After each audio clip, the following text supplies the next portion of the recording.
ఆయన తెలంగాణను ఆశించారు. ఆయన తెలంగాణను శ్వాసించారు.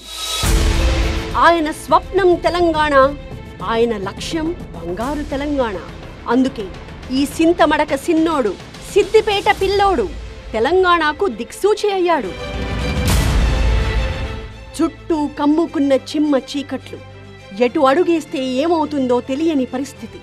అలాంటి వేళ చిరుదీపాన్ని పట్టుకుని స్వరాష్ట్ర సాధనకు బయలుదేరిన కల్వకుంట్ల చంద్రశేఖరరావు మహోద్యమాన్ని నిర్మించి కోట్ల మంది తెలంగాణ ప్రజల ఆకాంక్షను నిజం చేసిన నాయకుడయ్యారు.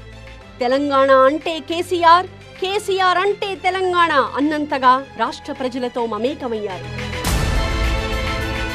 రాష్ట్ర సాధన అనంతరం 2 దఫాలు ముఖ్యమంత్రిగా బాధ్యతలు చేపట్టిన కేసీఆర్ ఎన్నెన్నో వినూత్న సంక్షేమ పథకాలు, 60 ఏళ్లుగా చూడని అభివృద్ధి ఫలాలు ప్రజలకు అందేలా చేయడంలో సఫలీకృతులయ్యారు.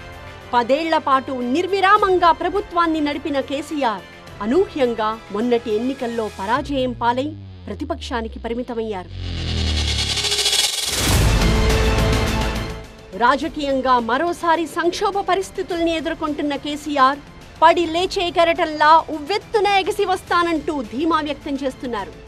అధికార పీఠమెక్కిన కాంగ్రెస్ నుంచి కాళేశ్వరం మొదలు రాష్ట్ర ఖజానా దాకా ప్రతి అంశంలోనూ ఆరోపణలు, విమర్శలు ఎదుర్కొంటున్న కేసీఆర్ అంతే ధీటుగా బదులిచ్చేందుకు పుష్కర కాలం తర్వాత తొలిసారి టీవీ9 లైవ్ షోకి విచ్చేశారు. గులాబీ దళపతికి టీవీ9 సాదర స్వాగతం పలుకుతోంది.